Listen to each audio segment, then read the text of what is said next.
ಮಳೆಯಿಂದ ಬೀದಿಗೆ ಬಿದ್ದವರಿಗೆ ತುತ್ತು ಅನ್ನ ಹಾಕೋಕಾಗಲ್ವಾ? ಸರ್ಕಾರದ ಹತ್ರ ಕಾಳಜಿ ಕೇಂದ್ರಕ್ಕೆ ಕೊಡುವಷ್ಟು ಕಾಸಿಲ್ವಾ?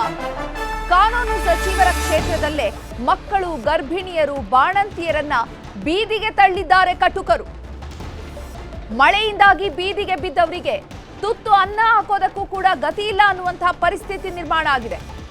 ಸರ್ಕಾರದ ಹತ್ರ ಕಾಳಜಿ ಕೇಂದ್ರಕ್ಕೆ ಕೊಡುವಷ್ಟು ಕೂಡ ಕಾಸಿಲ್ವಾ? ಕಾನೂನು ಸಚಿವರ ಕ್ಷೇತ್ರದಲ್ಲೇ ಈ ರೀತಿಯಾದ್ರೆ ಮತ್ತೆ ಹೇಗೆ? ಗದಗ ನಗರದ ಗಂಗಿಮಡಿ ನಿವಾಸಿಗಳು ಮತ್ತೆ ಬೀದಿ ಪಾಲಾಗಿದ್ದಾರೆ. ಮೊನ್ನೆ ಮಳೆ ಬಂದು ಮನೆಗಳೆಲ್ಲ ಮುಳುಗ್ ಹೋಗಿತ್ತು. ಗಂಜಿ ಕೇಂದ್ರವನ್ನ ಸೇರಿದ್ರು ಜನತೆ. ಇವತ್ತು ಸಂತ್ರಸ್ತರಿಂದ ಗಂಜಿ ಕೇಂದ್ರಕ್ಕೆ ಬೀಗ ಹಾಕಿ ಸಂತ್ರಸ್ತರನ್ನ ಹೊರ ಕಳಿಸಿದ್ದಾರೆ ಅಧಿಕಾರಿಗಳು. ಆ ಗಂಜಿ ಕೇಂದ್ರದಲ್ಲಿ ವಯಸ್ಸಾದವರಿದ್ದಾರೆ, ಗರ್ಭಿಣಿಯರಿದ್ದಾರೆ, ಬಾಣಂತಿಯರಿದ್ದಾರೆ, ಹಸುಗೂಸುಗಳಿವೆ, ಮಕ್ಕಳುಗಳಿವೆ. ಮಕ್ಕಳು ಅಂತಲೂ ಕೂಡ ನೋಡದೆ ಕಾಳಜಿ ಕೇಂದ್ರದಿಂದ ಆಚೆ ಕಳಿಸಿ ಬೀಗ ಹಾಕಿದ್ದಾರೆ. ಇದು ಅಧಿಕಾರಿಗಳ ಎಡವಟ್ಟೋ ಅಥವಾ ಶಾಸಕರ ನಿರ್ಲಕ್ಷ್ಯವೋ ಗೊತ್ತಿಲ್ಲ. ಆದ್ರೆ ಮನೆಗಳಿದ್ದಂತಹ ಜಾಗವೆಲ್ಲ ಸಂಪೂರ್ಣವಾಗಿ ನೀರು ಪಾಲಾಗಿದೆ. ಅದನ್ನ ಸರಿ ಕೂಡ ಮಾಡಿಲ್ಲ. ಈಗ ನೋಡಿದ್ರೆ 5,000 ರೂಪಾಯಿ ಪರಿಹಾರವನ್ನ ಕೊಟ್ಟು ಕಾಳಜಿ ಕೇಂದ್ರದಿಂದ ಜನರನ್ನ ಹೊರಗೆ ಕಳಿಸಿದ್ರೆ ಅವ್ರು ಎಲ್ಲಿ ಹೋಗ್ತಾರೆ?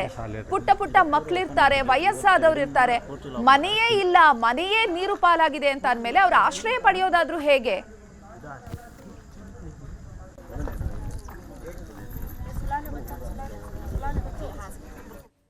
ಪರಿಹಾರ ಕೊಡ್ತೇನೆ ಅಂತ ಹೇಳಿ ಅಂದು 2 ಗಂಟೆಗೆ ಊಟ ಹಾಕಿ ಹೊರಗೆ ಹಾಕಿದ್ರಿ ಅವರು. ಹೊರಗೆ ಹಾಕಿಂದ 5,000 ರೂಪಾಯಿ ಒಬ್ರಿಗೆ ಒಬ್ರು ಬಂದಿಲ್ಲ. ಅದು ಅಕೌಂಟ್ಗೆ ಹಾಕ್ಯಾರಿ ಅವರು. ಅಕೌಂಟ್ಗೆ ಹಾಕಿದ್ದು ನಮ್ಮ ಕೈಯಾಗ ಇದಾವನ್ರಿ. ನಾವೇನು ರೇಷನ್ ತರೋನ್ರಿ, ಏನು ತೊಗೊಂಬಂದ್ರೆ ಈ ಪಟ್ ಹೊರಗೆ ಹಾಕಿದವ್ರ ಇದು ಅದು ಗೇಟ್ ಹಾಕೊಂಬಿಟ್ರಿ ಅವರು. ಈಗ ಮಕ್ಕಳು ಮರಿ ಕಟ್ಕೊಂಡು ನಾವು ಎಲ್ಲಿ ಹೋಗ್ಬೇಕ್ರಿ? ಈ ಅಡವ್ಯಾಗ ಎಲ್ಲಿ ಬೀಳ್ಬೇಕ್ರಿ? ನಮ್ಗೆ ಅದು ದಾರಿ ತೋರಿಸ್ಕೊಡನ್ರಿ ಅವ್ರಿಗೆ. ಮೊನ್ನೆ ಮಳೆಗೆ ಏನೈತಿ, ತಗಡ ಹಾರಿ ಹೋಗಿ ಎಲ್ಲ ಅಸ್ತಪಸ್ತಾಗಿ ನಾವು ಇಲ್ಲಿ ಶಾಲೆಗೆ ಬಂದು 5 ದಿನ ಆಯ್ತು. ಇವತ್ತಿಗೆ ಇದ್ದು 5 ದಿನದ ಮಟನೂ ನಮಗೇನೈತಿ ಗಂಜಿ ಕೊಟ್ಟಾರ, ಇರೋಕೆ ಜಾಗ ಕೊಟ್ಟಿದ್ರು. ಇವತ್ತು ಮಧ್ಯಾಹ್ನಕ್ಕೆ ಬಂದು ನಿಮ್ಗೆ 5,000 ರೂಪಾಯಿ ನಾವು ಅಕೌಂಟ್ಗೆ ಹಾಕಿವಿ ಅಂಥೇಳಿ ಒಮ್ಮಕ್ಕಳು ಏನೈತಿ, ನೀವು ಹಾಸಿಗೆ ತೊಗೊಂಡು ನಿಮ್ಮ ಮನೆಗೆ ಹೋಗ್ಬಿಡ್ರಿ ಅಂಥೇಳಿ. ಇವ್ರಿಗೆ ಏನು ಇವತ್ತು ಹಾನಿಯಾಗಿದೆ, ಇಮ್ಮಿಡಿಯೇಟ್ಲಿ ಮಧ್ಯಾಹ್ನ ಬಂದು ಇವ್ರದ್ದು ಗಂಜಿ ಕೇಂದ್ರವನ್ನು ಬಂದ್ ಮಾಡಿ ಇವ್ರಿಗೆ ಪರಿಹಾರ ಇಲ್ಲ ಅಂತಂತೆ. ಇವರಿಗೆ ಇಮಿಡಿಯೇಟ್ಲಿ ಏನೈತಿ ಸ್ವಲ್ಪ ಮಂದಿಗೆ 5,000 ರೂಪಾಯಿ ಹಾಕಿನ ಅಂತ ಹೇಳ್ತಾ ಇದ್ದಾರೆ, ಸ್ವಲ್ಪ ಮಂದಿಗೆ 5,000 ರೂಪಾಯಿ ಹಾಕಲಿಲ್ಲ ಅಂತ ಹೇಳ್ತಾ ಇದ್ದಾರೆ. ಅವ್ರದ್ದೇನೇ ಬ್ಯಾಂಕ್ ಇಶ್ಯೂ ಇದೆ ಅಂಥೇಳಿ.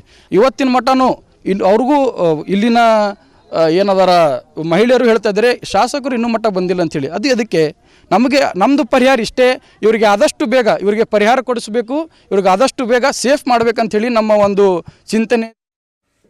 ಇನ್ನು ಈ ಬಗ್ಗೆ ಹೆಚ್ಚಿನ ಮಾಹಿತಿಯನ್ನ ನೀಡ್ತಾರೆ ನಮ್ಮ ಪ್ರತಿನಿಧಿ ಸಂತೋಷ್. ದೂರವಾಣಿ ಸಂಪರ್ಕದಲ್ಲಿದ್ದಾರೆ. ಸಂತೋಷ್, ಯಾಕೆ ಈ ಸಂತ್ರಸ್ತರಿನ ಹೊರಗೆ ಹಾಕಿದ್ದಾರೆ?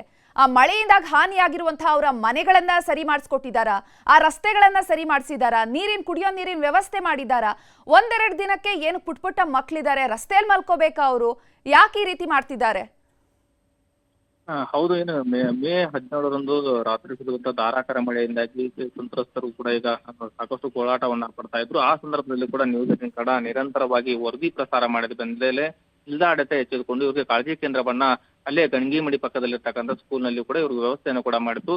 ತದನಂತರ 5 ದಿನಗಳ ಕಾಲ ಅಲ್ಲೇ ವಾಸವಿದ್ದಂತ ಈ ಒಂದು ಸಂತ್ರಸ್ತರು ಇವತ್ತು ಬೀದಿಗೆ ಬರುವಂತ ಪರಿಸ್ಥಿತಿ ಕೂಡ ಈಗ ನಿರ್ಮಾಣವಾಗಿದೆ. ಏಕಾಏಕಿ ಆ ಸಂತ್ರಸ್ತರನ್ನ ಬೀದಿಗೆ ತಳ್ಳುವಂತ ಕೆಲಸವನ್ನ ಈಗ ಅಧಿಕಾರಿಗಳು ಕೂಡ ಮಾಡಿರುವಂತದ್ದು. ಹೀಗಾಗಿ ಜಿಲ್ಲಾ ಆಡಳಿತದ ವಿರುದ್ಧ ಈ ಒಂದು ಸಂತ್ರಸ್ತರು ಕೂಡ ಆಕ್ರೋಶವನ್ನ ವ್ಯಕ್ತಪಡಿಸ್ತಾರೆ. ಯಾಕಂತಂದ್ರೆ ಅಲ್ಲಿ ಶಾಲಾ ಆವರಣದಲ್ಲಿ ಗರ್ಭಿಣಿ ಆಗಿರ್ಬೋದು, ಮಹಿಳೆಯರಾಗಿರ್ಬೋದು, ವೃದ್ಧರಾಗಿರ್ಬೋದು, ಮಕ್ಕಳು ಸಹ ಈಗ ಕತ್ತಲಲ್ಲೇ ಗೋಳಾಡ್ತಾ ಇದ್ದಾರೆ. ಯಾಕಂದ್ರೆ ಒಂದು ಗಂಗಿಮಡಿಯ ಪ್ರದೇಶದಲ್ಲಿ 100 ಕುಟುಂಬಗಳು ಕೂಡ ವಾಸವಾಗಿದ್ದು, ಅದರಲ್ಲೂ ಕೂಡ ಸುಮಾರು 30ಕ್ಕೂ ಹೆಚ್ಚು ಕುಟುಂಬಗಳು ಒಂದು ಶೆಡ್ ನಲ್ಲಿ ವಾಸ ಮಾಡ್ತಾ ಇದ್ರು. ಆ ವಾಸ ಮಾಡ್ತಕ್ಕಂಥ ಶೆಡ್ಗಳು ಕೂಡ ಸಂಪೂರ್ಣವಾಗಿ ಕಿತ್ತು ಹೋಗಿದಾವೆ. ಹೀಗಾಗಿ ಆ ಬೀದಿಗೆ ಬಿದ್ದಂತ ಕುಟುಂಬಗಳು ಇವತ್ತು ಆ ಏನು ಶೆಡ್ಗಳೇನು ಹಾಳಾಗಿದಾವೆ, ಆ ಶೆಡ್ಗಳನ್ನ ಇದುವರೆಗೂ ಕೂಡ ರಿಪೇರಿ ಆಗಿಲ್ಲ. ಹೀಗಾಗಿ ಆ ಶೆಡ್ಗಳನ್ನಾದ್ರೂ ದುರಸ್ತಿ ಮಾಡಿ ಕೊಟ್ಟಿದ್ರೆ ನಾವು ಅಲ್ಲಿ ಹೋಗಿ ಇರ್ತಾ ಇದ್ವಿ. ಆದ್ರೆ ಹೀಗಾಗಿ ನಮ್ಗೆ ಕಾಳಜಿ ಕೇಂದ್ರವೂ ಇಲ್ಲ, ಈ ಜೊತೆಗೆ ಇದ್ದಾಗ ನಮ್ಗೆ ಸೆಗಡಿನ ಸಡ್ಡುಗಳು ಕೂಡ ಇಲ್ಲ. ಹೀಗಾಗಿ ನಾವು ಸಾಕಷ್ಟು ಬೀದಿಗೆ ಬಂದು ಬಿದ್ದಿದ್ವಿ. ಅದರಲ್ಲೂ ಕೂಡ ಈಗಾಗಲೇ ಜಿಲ್ಲಾ ಆಡಳಿತ ಸುಮಾರು 5,000 ರೂಪಾಯಿ ಕೊಟ್ಟು ಏಕಾಏಕಿ ನಮ್ಮನ್ನ ಹೊರ ಹಾಕ್ತಾ ಇದೆ ಅನ್ನುವಂತ ಗಂಭೀರವನ್ನ ಆರೋಪವನ್ನ ಅಲ್ಲಿಯ ಸ್ಥಳೀಯ ಸಂತ್ರಸ್ತರು ಕೂಡ ಮಾಡ್ತಾ ಇದ್ದಾರೆ. ಅಷ್ಟೇ ಅಲ್ಲದೆ ಈಗಾಗಲೇ ಅಲ್ಲಿಯೇ ಠಿಕಾಣಿ ಹೂಡಿ ಉಪವಾಸದಿಂದ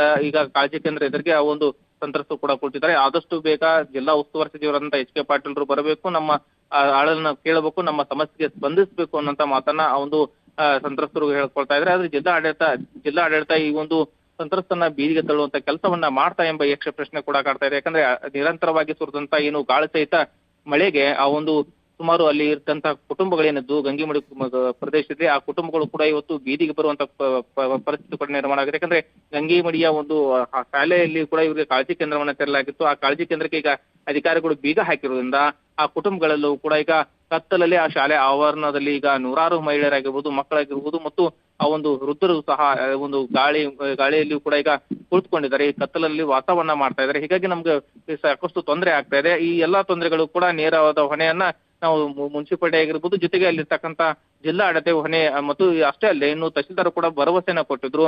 ಯಾವುದೇ ರೀತಿ ಇವ್ರಿಗೆ ಸಮಸ್ಯೆ ಆಗಂಗಿಲ್ಲ, ನಾವು ಸಮಸ್ಯೆಯನ್ನ ಬಗೆಹರಿಸಿ ಅವರನ್ನ ಇಲ್ಲಿನ ಕಾಳಜಿ ಕೇಂದ್ರದಿಂದ ನಾವು ತೆರವು ಮಾಡ್ತೀವಿ ಅಂತ. ಆದ್ರೆ ಈಗ ಅವ್ರಿಗೆ ಯಾವುದೇ ರೀತಿ 5,000 ರೂಪಾಯಿ ಕೊಟ್ಟು ಈಗ ಅವ್ರಿಗೆ ಬೀದಿಗೆ ತಳ್ಳುವಂತ ಕೆಲಸವನ್ನ ಮಾಡ್ತಾ ಎಂಬ ಯಕ್ಷ ಪ್ರಶ್ನೆ ಕೂಡ ಕಾಡ್ತಾ ಇದೆ. ಯಾಕಂದ್ರೆ ಸ್ಥಳೀಯರಿಗೆ ಸೂಕ್ತವಾದ ಪರಿಹಾರವನ್ನ ಕೊಡಬೇಕಾಗಿತ್ತು. ಜೊತೆಗೆ ಆ ಒಂದು ಶೆಡ್ಗಳೇನು ಹಾಳಾಗಿದಾವ ಆ ಶೆಡ್ಗಳನ್ನು ದುರಸ್ತಿ ಮಾಡಿಕೊಟ್ಟು ಅವ್ರಿಗೊಂದು ಸುರಕ್ಷಿತವಾದಂತಹ ಒಂದು ವ್ಯವಸ್ಥೆಯನ್ನು ಕೂಡ ಮಾಡಬೇಕಾಗಿತ್ತು.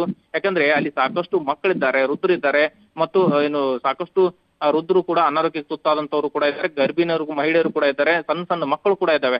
ಯಾಕಂದ್ರೆ ಆ ತಗಡು ಬಿದ್ದಂತ ಸಂದರ್ಭದಲ್ಲಿ ಕೆಲವೊಂದಿಷ್ಟು ಜನರಿಗೆ ಗಾಯವಾಗಿ ಅವರು ಕೂಡ ಸಾಕಷ್ಟು ತೊಂದರೆಯನ್ನ ಅನುಭವಿಸಿದ್ರು. ಅಂತವ್ರು ಕೂಡ ಒಂದು ಕಾಳಜಿ ಕೇಂದ್ರದಲ್ಲಿ ಆಶ್ರಯನ್ನ ಪಡಿತಾ ಇದ್ರು. ಅಂತವ್ರಿಗೂ ಕೂಡ ಈಗ ಸಮಸ್ಯೆ ಆಗಿರೋದ್ರಿಂದ ಈ ಒಂದು ಸಮಸ್ಯೆಗೆ ಪರಿಹಾರವನ್ನು ಕಂಡುಕೊಳ್ಬೇಕಂತ ಈ ಜಿಲ್ಲಾ ಉಸ್ತುವಾರಿ ಸಚಿವರು ಎಚ್ ಕೆ ಪಾಟೀಲ್ ಕೂಡ ಯಾವುದೇ ರೀತಿಯ ಒಂದು ಸ್ಥಳಕ್ಕೆ ಭೇಟಿ ನೀಡಿಲ್ಲ, ಅವ್ರ ನೋವನ್ನ ಕೇಳಿಲ್ಲ. ಹೀಗಾಗಿ ಸಾಕಷ್ಟು ಆಕ್ರೋಶ ಮಾತವನ್ನ ಕೂಡ ಅಲ್ಲಿಯ ಸ್ಥಳೀಯ ಸಂತ್ರಸ್ತರು ಕೂಡ ಆಕ್ರೋಶವನ್ನು ವ್ಯಕ್ತಪಡಿಸ್ತಾರೆ. ಇನ್ನಾದ್ರೂ ಜಿಲ್ಲಾ ಆಡಳಿತ ಆಗಿರ್ಬೋದು ಮತ್ತು ಈ ಒಂದು ಏನು ಜಿಲ್ಲಾ ಮಟ್ಟದ ಅಧಿಕಾರಿಗಳಾಗಿರ್ಬೋದು ಮತ್ತು ಸ್ಥಳೀಯ ಅಧಿಕಾರಿಗಳು ಮತ್ತು ಮುನ್ಸಿಪಾಲಿಟಿ ಅಧಿಕಾರಿಗಳು ತಕ್ಷಣ ಸ್ಥಳಕ್ಕೆ ಭೇಟಿ ನೀಡಿ ಈ ಒಂದು ಸಂತ್ರಸ್ತರ ಗೋಳನ್ನ ಕೇಳುವಂತ ಕೆಲಸವನ್ನ ಮಾಡಬೇಕಿದೆ. ಧನ್ಯವಾದ ಸಂತೋಷ್ ತಮ್ಮೆಲ್ಲ ಮಾಹಿತಿಗಾಗಿ.